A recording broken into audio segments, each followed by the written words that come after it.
What if the key to calmer, more fulfilling parenting was hiding in plain sight? Well, today our guest, Crystal Haitsma, discovered it while homeschooling her 4 children across continents. Today, she's here to unpack a unique blend of psychology and real world experience, offering a fresh perspective on how to ditch parenting guilt and embrace a more connected approach with your kids.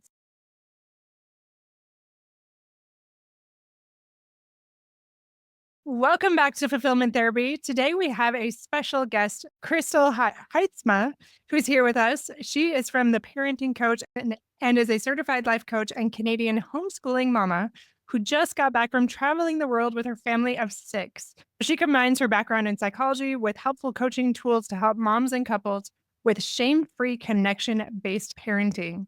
So can you tell us, first of all, Crystal, thank you for coming on the show. It's great to have Thank you. you. Thanks for having me. So tell us a little bit about your background, your passion, who you are, and what you love to do. Yeah. So I'll tell you the short version is that I'm a mom of 4 and I have some kiddos that are neurodiverse. And this was like pre-diagnosed stuff. This is pre-diagnosis, but eventually there's ADHD and anxiety and high functioning autism. But I was really struggling with parenting. I knew about attachment connection based parenting. I read a lot of books as soon as my kids were little, like probably toddlers. I started researching this. And so my kids at this time were like 5, 9, and 11, I think. And then I had like a baby and really struggling, especially with my neurodiverse kiddo and parenting him not great, but also feeling like it was like his problem. Like he needed to get therapy, he needed to get medication, he needed to get fixed. And then I would be able to parent in the way that it read about in all these books. And so that's when I dug more into this. And I actually had like just one meeting with a therapist and who was well versed in this. She works for this kind of, it's called the Neufeld Institute, but they talk a lot about attachment. And so she only supports the parents in supporting the kids. And I was like trying to convince her, like, no, it's my kid. You need to do something here. And she just like lightly and gently helped me see that it could, he might be like this forever. And then how did I want to show up? Like, how do I want to show up even if he doesn't ever change? And I was mad about that when she first said that because I was like, there's no way that I can handle another 8 years of how life was at that time. But it also helped me to turn inwards and recognize my own maladaptive behaviors, the way that I was reacting to his reactions. And as I started to change and transition after that, I noticed really huge changes with him. And these were huge shifts that I was making. Like it would just be small, little ways of change. For instance, I can remember him freaking out one time. And instead of me freaking out at his freak out, I just turned around and went into my room and shut the door, just laid there, probably cried. And so I didn't really do a lot except try not to react to his big emotions. And over time, I tried to spend more time with him, like connection, relationship building type stuff. And his behavior changed completely 180. Like it was entirely different. The frequency of his meltdowns, the intensity of his meltdowns, it was non-existent in a way that probably isn't what somebody would say is medically possible. Like they would send you to behavioral therapy and they would tell you to put your kids on medication and whatever. And I don't even think that he could have gotten as good as he was with those things. He was just so changed. And I realized that the only thing that had changed was me. And I was like, oh, okay. So I actually have a bigger role to play in this. Anyways, kept continuing on that change and eventually went to go look for my master's program because things were going well enough at home that I felt like I could take on something more because I homeschool my 4 kids. And I found the life coach school, decided to become a life coach. The rest is history. That's been like 5 years ago. And I've transitioned a lot since then. So my main focus now is just helping people with shame because I see shame at the root of why I was reacting that way, why I was triggered in the first place, what was actually happening in my brain. Wasn't a conscious response. I wasn't deciding, oh, I know what's going to be helpful. I'm going to yell at my kids right now. That will help the situation. Like it was all very unconscious and things that I didn't really recognize before. Years later, now that's what I help people do. I love to help people get to the root of what's actually bothering them. And it can be in parenting, but it can really be in any area of their life. Anytime that we're feeling a trigger or like an emotional activation that's strong, that feels stronger than maybe what the situation warrants, there's always shame below the surface. There's some belief that I have about myself that probably came from my own childhood.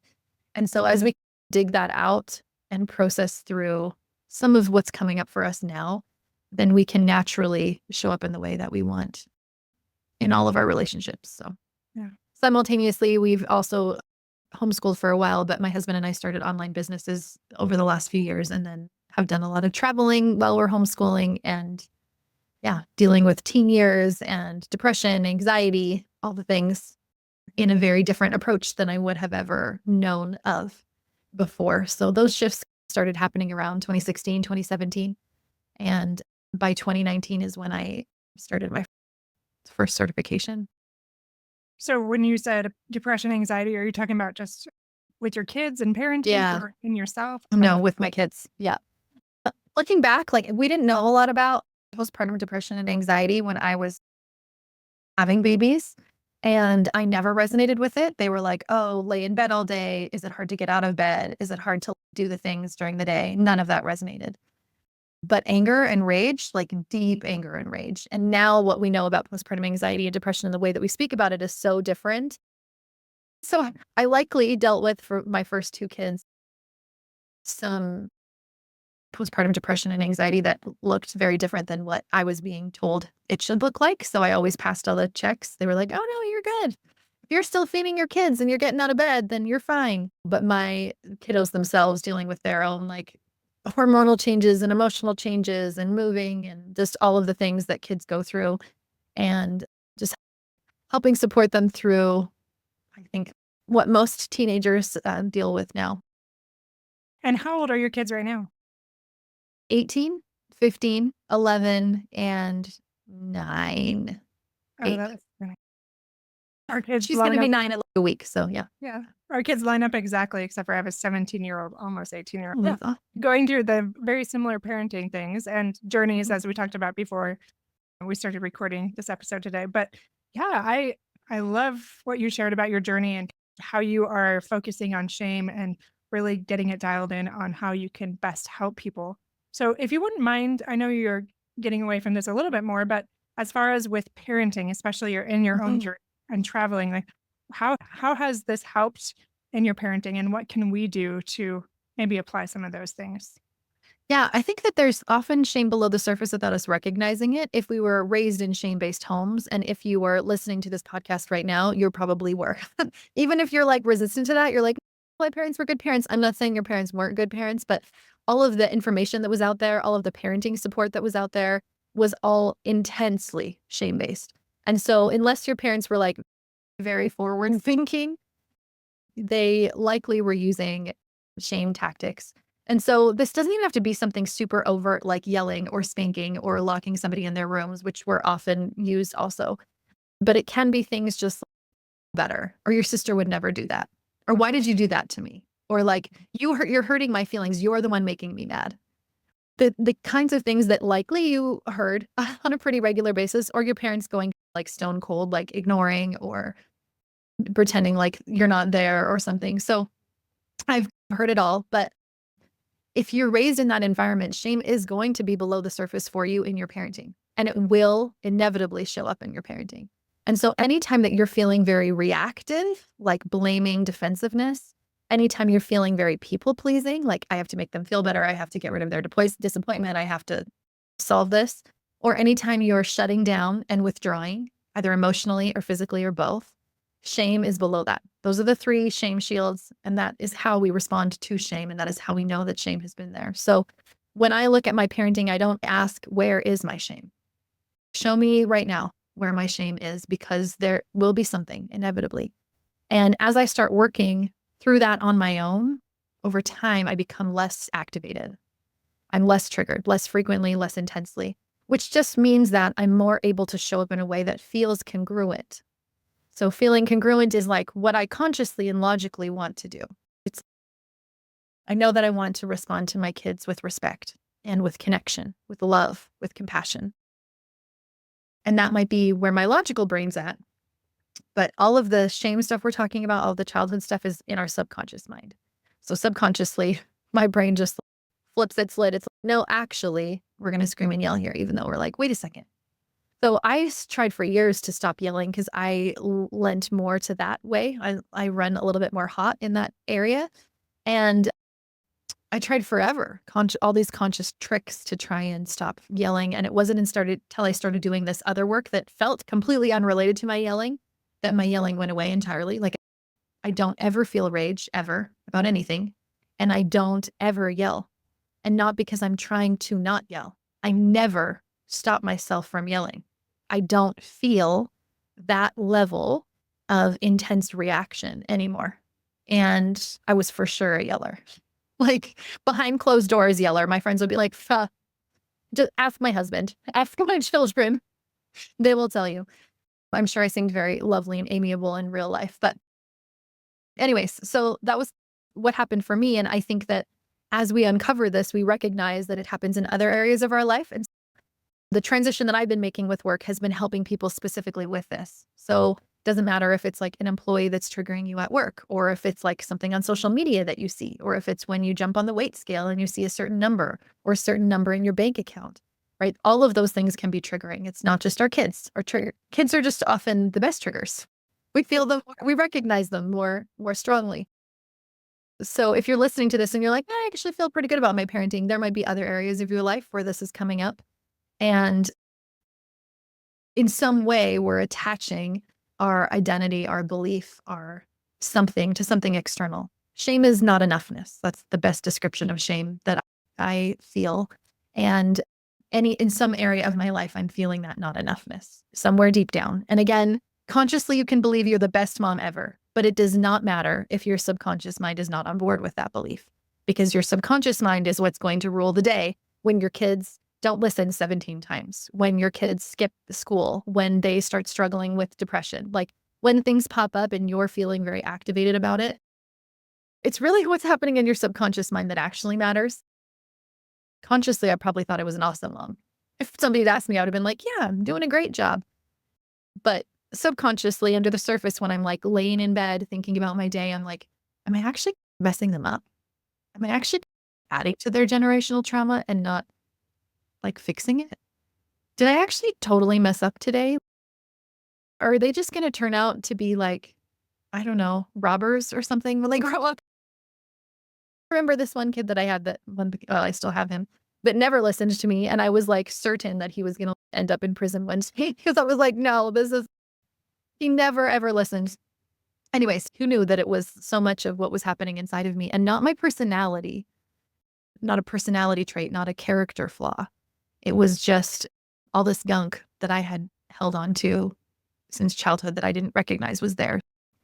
As we do our own shame-free work, it clears us up to act in a way that is more congruent to how we want to in all areas of our life. Very well said, and very much something that I focused a lot on too. So everything you're saying, I'm like, oh yeah, definitely. So for those that are watching the video, all the nodding that I'm doing here, I really appreciate what you're sharing though. And for those that don't know a lot about this, I think you're completely right that it's so tied to shame and those deep rooted beliefs that are Mhm, subconscious, like below the surface that we're not aware of. Now, mhm. your coaching and all the things that you're doing, what do you think are some of the top ones that you see, those deep rooted beliefs, sometimes like their I am statements, whatever, that they have that are some of the biggest one? They're all the same, but you might not resonate with them at first. So I'm going to give you some higher level I am statements first. I'll give you an example. When I was going through this at the beginning, when I started realizing that there was something a little bit more happening behind the scenes, this same kiddo that I was like certain was not going to end up well, never listened to me. And in fact, so much so that I got his hearing tested because I was like certain that he was deaf. He's not. They were like, no, he has excellent hearing. But I had a little brother that struggled with deafness. And so I'm like, okay, no, like there's something happening in his ears. There's not. He has perfect hearing. And I was like, what is going on? And so as he would not listen and I'd ask him over and over again and he would like pretend like I'm not there, I was like, okay, what is really bothering me here? And I would ask myself a series of questions. So it usually started with, what about this is really bothering me? So at the top level, it's going to be something like, he's not listening to me and he should. Okay, that's true. But what about that is bothering you? If it's true that he should be listening and he's not, well, kids should listen to their parents. Okay, why should kids listen to their parents? Good parenting means that you ask once and your kids respond immediately and do what you say without arguing. That's what good parenting is. And I was like, okay, well, if that actually is what good parenting is, then what bothers me about that? What really bothers me is that maybe I'm failing as a mom. Maybe my parenting is not good. Maybe my whole purpose in life right now is parenting because I was a stay-at-home mom at the time. Maybe that thing that I say is so important to me is the thing that I'm failing at. What does that mean about me? Maybe that means I'm not enough. There's something wrong with me. So the beliefs at the very bottom are going to be, I'm not enough. I'm not seen. I'm not heard. I'm not loved. I'm not worthy. I'm not worthy of respect. I'm not worthy of belonging. It will sound something like that. But the higher up layer of that will be something like, maybe I'm a bad mom. Maybe I'm not doing enough. Maybe I'm lazy. Maybe I'm unproductive. Maybe I'm not good at my job. Maybe I'm inadequate in some area. So it's like layers. So often if I just pulled out, okay, you don't believe you're enough, you'd be like, nope, I do. I feel good about that. So you have to layer it down because it doesn't feel consciously like that is there, but it always is somewhere in some arena. So I look in my life now for resistance, something that I'm resisting. It could be an area that I feel pressure in, an area I feel like urgent or rushed about. It could be a goal that I feel like is super impossible. There are lots of ways that you can dig down to where the shame is beyond just like the natural like reactivity, like blame and defense type responses. So yeah, those are the ones that I see over and over again. And maybe you've done enough work that you already resonate with those right off the bat and you're like, yep, I see those in my life all the time. But if you're like, no, I don't think so, the next time that you feel a really big emotion when someone says something or doesn't do something, ask yourself that series of questions. So it's just things like, why did that bother me? Or what really bothered me about that? Or if that's true, what meaning am I attaching to that? What am I making that mean about me? And as you dig into it, I call this intuitive journaling. Intuitive journaling is asking myself deeper questions. I'm not looking for broadness. I'm not looking to write pages and pages about what's happening. I'm looking to get deeper, to ask myself a question that will get me to a deeper level. Whatever those words are, whatever that phrase is for you, it'll feel connected emotionally. It'll feel like usually I'll see like tears in somebody's eyes, or I can see that their face kind of shifts because there's emotion there. Or it'll feel like very true, like absolutely, like the grass is green and I am failing as a mother. Like those two things feel just as true as each other. I'm going to circle back around to what you said earlier. You said that I never feel rage and I never yell. Like for listeners, I'm sure that is impossible as a parent. I cannot do that. And I yeah, never thought it was impossible for me. right. Absolutely. For So sure. you're saying that if you really get to, and I agree with you here. I do a lot of trauma work with my clients, Mhm. but if you get down to that core of it and do some of this shame work, that they would be able to get to that space hopefully too, where they are Mhm. not so activated, not so triggered, where they can show up in a better way to their kids. Is that what you're Mhm. saying? Yeah, Speak like to that. I remember signing up for this online program. This is before online programs were even cool. That was like a stop yelling challenge. Maybe it was like sent in like blog or text or something. I don't even know if there was like videos people watched online at this time. And it was ideas on how to get you to stop yelling. One of them was to put your head in a freezer so that you could snap yourself out of it. Another one was to have an elastic band on your wrist and flick yourself every time that you yelled. So this is a very behavioristic way of looking at it. None of those helped, by the way. Don't do them because there's a reason. It's like when a mosquito bites you, you don't choose whether or not it's itchy. Like it just is itchy. Yeah. And that was how my reactive parenting was. I wasn't choosing in that moment, let me scream at my kids. I don't think people choose that.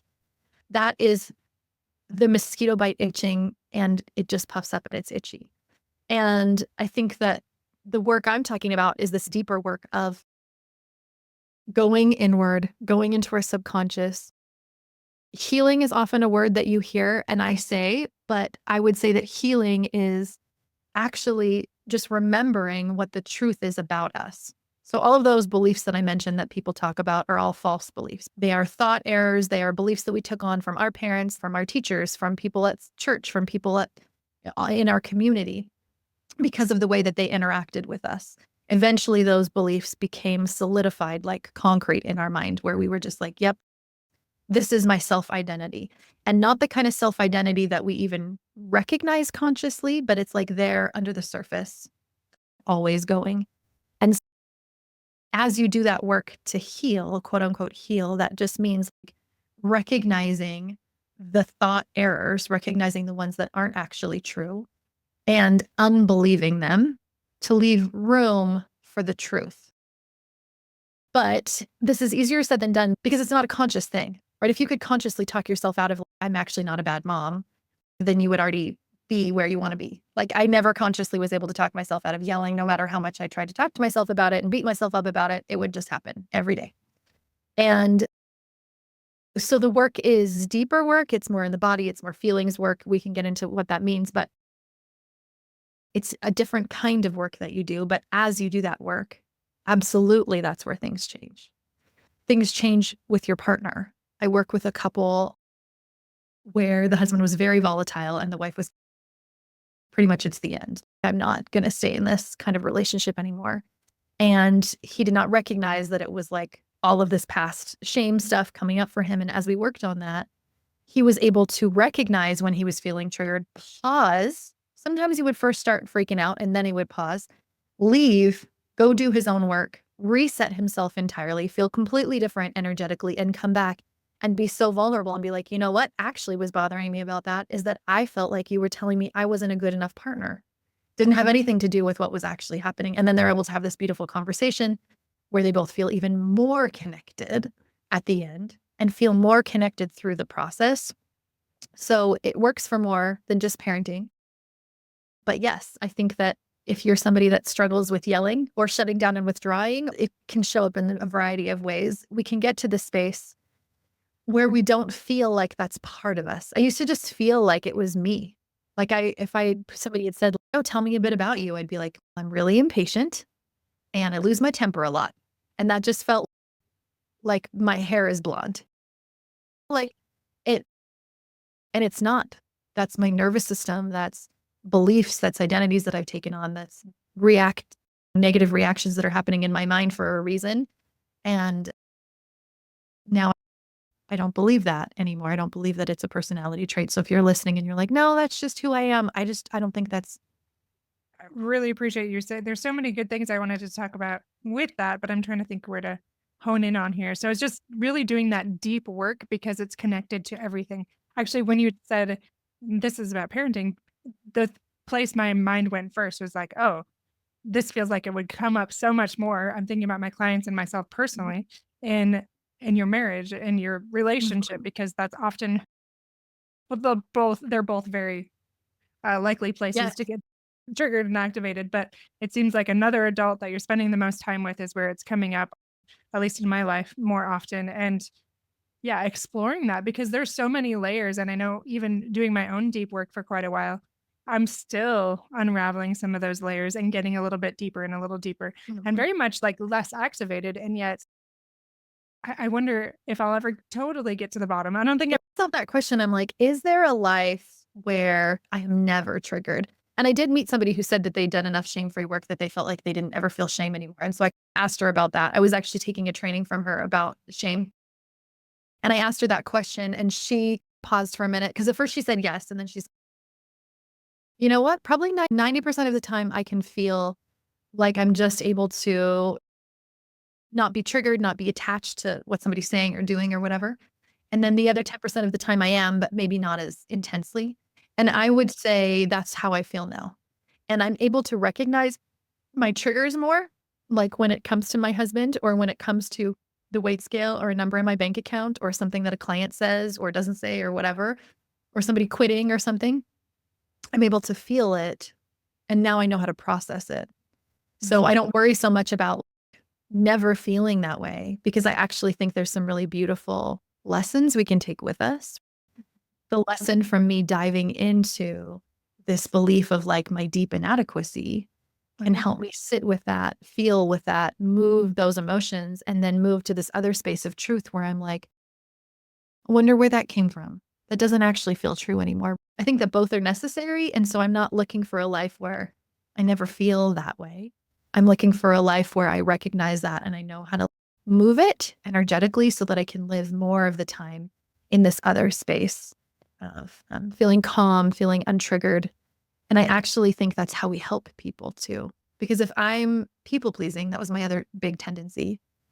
I'm not allowing people to sit with their own discomfort. I'm taking it away from them. I'm trying to make everything good for them, right? My kids, my husband, my friends, whoever. But if I don't react in that way that I used to, and I don't feel triggered by that, and I don't do those people pleasing tendencies, and I just am who I am, they still hold the discomfort of what they just did or what they just said, right? They say something unkind and I yell back at them. I'm not letting them hold it. I'm just we're just tossing it back and forth.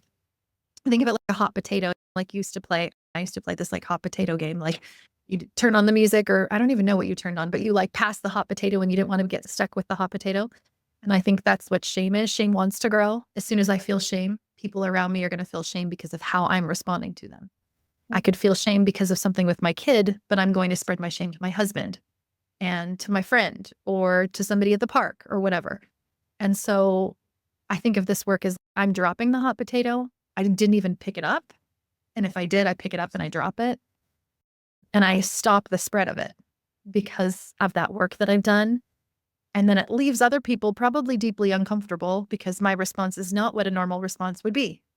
Somebody starts freaking out at you on social media, your normal response is going to be to freak out right back at them or cite all the sources about why they're wrong. Like you're going to respond from that energy. And when you don't, people are very uncomfortable with that.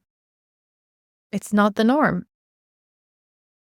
And I think it gives people the opportunity, the permission to be like, oh, what is this discomfort inside me? And what do I want to do with that? I love all of the trauma work and the results from getting deeper and seeing some of that energy released and not being so activated. And it does feel like for a lot of my clients, even for me, that it was a long process. What can you recommend for listeners that feel like they want to start that journey, probably feel some apprehension, some fear around that, but just a Yeah. few simple things to do to start? I would say it doesn't have to be a long process and that it can be as long as it needs to be. Like I release any expectation around the outcome, what time things have to change or how long it takes to change. And I actually think the release of that helps it be more simple and probably more quick. And I like to think of my emotions like kids. So if I'm feeling frustration, a kid is coming and telling me that they're frustrated. And I'm going to sit and I'm going to listen to that kid. I'm going to listen to the words that kid has to say in the energy that kid would say it. Right? Frustration isn't going to be like, I'm feeling this way and it's coming from my childhood and blah, blah, blah. Like frustration is going to say like, how dare he say that? I can't believe he did that. Was so rude that like he doesn't even care about us. Right? I'm going to listen to those words. So if I usually have like a spot in my house that's like mine. So I'm going to go to my own little like spot in my house where I feel is my own little space. And I'm going to do this process. And I think of it like communing with these kids. So this kid comes up and it's going to tell me all the things that it's going to say. And I'm going to listen to it in the energy it wants to say until it's released everything it wants to say. And then I'm going to sit with it for a minute, just like I would if it was actually my kid. They're coming up to me. They've told me all the reasons why they're so mad at their brother that they stole the Lego or whatever. And I'm just sitting there and I'm listening to everything that they have to say. And then I'm just going to sit there with them because really they just want me to sit with them. They don't want me to fix it. They just want to be seen and heard, which is often less words from me. And as I'm sitting there and doing that process and sitting with them, I might ask myself, is there anything else they need? Do they need a hug? Do they need words of comfort? Do they need me to rub their back? And I'm doing this in my mind. This all might sound very out there to you, but like it works so effectively. And and I don't mean to you, but I mean to the listeners, as I'm doing this process, they're telling me what they want to tell me. I'm sitting with them. I'm figuring out what is it they need. I'm imagining myself giving that to them. Sometimes my clients have said things like balloons or an ice cream or something like it doesn't have to make sense. You're just in your mind kind of doing this process. Eventually you'll feel that energetic shift. They will feel complete. They will feel heard. They will feel like they've released it. And so will you. And There's lots of different subconscious processes that you can do, but that one to me is the most simple Mhm. and it's effective every time. And it's like what people would call like inner child healing. Because there is a wounded part of us that has come somewhere from our childhood and is taking the time to listen to them and to be with them and to give them what they need. And I move through that a few times, maybe a lot of times in one trigger, right? Maybe I'm working on my relationship with my husband and maybe I'm feeling this way a lot. So I'm going to get into my journal. I'm going to ask myself those questions, like I mentioned, what's bothering me about that? What's underneath this? Why is this bothering me? I'm going to do that work often in my journal. I do that on myself every day. Every day I look for something to journal about in that way. And I do this same meditation work, the same subconscious work every day. I dig into what is coming up for me. Where's my feeling? What's happening? And as I do that, it opens myself up to a space of like more intuition and self trust and belief in myself. Yeah. So that's where I would start. It might feel uncomfortable first, but I would do that as often as you can. And what my clients find is usually they feel better one session in. Like one session, they'll be like, wow, I already feel so much better. And within a few weeks of doing this, you'll feel less reactive already. That is beautiful and a wonderful promise. And I agree that stuff like this can happen. It is creating a space that there can be that stillness. Like you said, you have a room or Mhm, something like that. But to journal, to do those processing questions, and we'll have that either in the show notes or in the blog, or you'll be able to mhm, access that, what she's saying. But I love that. Just those different questions that you're asking, making sure you're feeling seen and heard. Is there anything else they need? Recognizing that energetic shift, but really healing that inner child, yes, but reconnecting with yourself in a way that maybe on the in the go and just fast-paced world, we don't stop to slow down enough to reconnect with ourselves or to heal that inner child. yeah, we don't like to be alone. One of the things I recognized from working with so many people is that the more you resist stillness, meditation, or aloneness, the more you need it. And so if whatever we're resistant to is the thing that we actually need. And so oftentimes when I start this work with people that are a space where they're like constantly thinking or constantly doing or constantly numbing social media or Netflix or whatever it is that you do to numb, when you release all of that, it leaves you with so much discomfort because you're going to sit there and be like, ooh, there's a lot of feelings coming up. There's a lot of thoughts happening. There's a lot of beliefs in my head happening. And I want to also reiterate this isn't just work for only moms or only women or only parents or only anybody. This is like, if you are human, you feel shame. It's one of the things that connects us most as humans that we all feel this way. Right. So it's not asking, do I deal with shame or not? It is show me where my shame is right now. And your mind will answer you. It'll be like, this just happened the other day and that kind of bothered you. What was underneath that? And I think that as we move to the space, I feel like it's like that phrase of like hurt people, but Mhm. healed people heal people. And if I'm a healed person within myself and a hurt person comes and starts like throwing their hurt at me and I drop it, that in itself is healing, right? That is giving them the opportunity to really look inward themselves as I am more myself authentically instead of trying to mold, form, shape myself to what I think my employer wants, what my friends want, what social media want. I give people around me permission to do the same themselves, where they can like really just be themselves without trying to perform or get external validation or whatever. Yeah, so that's my work. I do this work every day on my own self, and I still haven't got to a space where I'm never triggered. Been doing it for a while.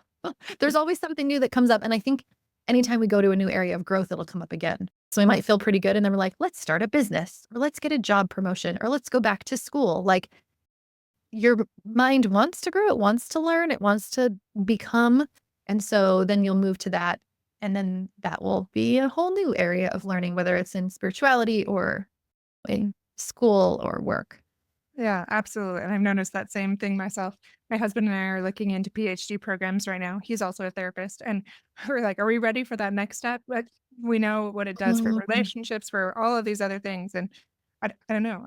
We'll just do some more deep work, it sounds. But yeah, everybody kind of has that where it mixes it up again. And just, yeah, these different things that you spoke to today, I feel like are a great place that people can start to slow down and to at least try this, at least attempt it, and have that courage to lean in and do some of that deep work so that they can show up as their better self, as their best self to their children, even just personally, but also in their relationships. This is something that's so beautiful as you continue to lean in and do that deep work. So I really appreciate you coming on the show today and just speaking to You. some of these things. It was wonderful to hear this fresh perspective on it.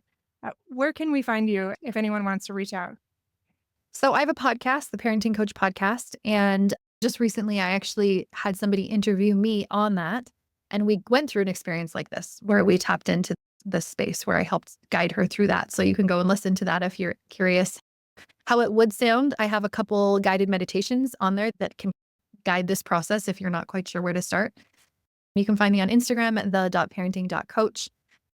And my website is coachcrystal.ca. And I love to chat with you. So if you hear this and you're like, this part really stood out to me, or I completely disagree, you can also say that and we can have a conversation. Wonderful. Thank you so much. We'll put that in the show notes so that they can find you. We loved having you on the show to speak to these things that really do resonate with all of us, like you talked about. We all Yeah. can push through this shame element and we understand what it feels like, what it looks like. So thank you for speaking to that. Thank you.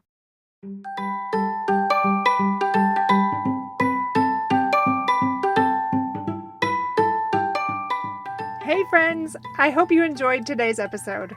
If you did, chances are someone else would too. Would you take 30 seconds to share this with a friend who's looking for greater family fulfillment? And while you're sharing, tell me what you think about the show by leaving a review on Apple Podcasts. It refuels me when I hear this podcast is helping you. No matter what your house or your hair looks like, I'll meet you back here every Monday and Thursday morning for more episodes. Until then.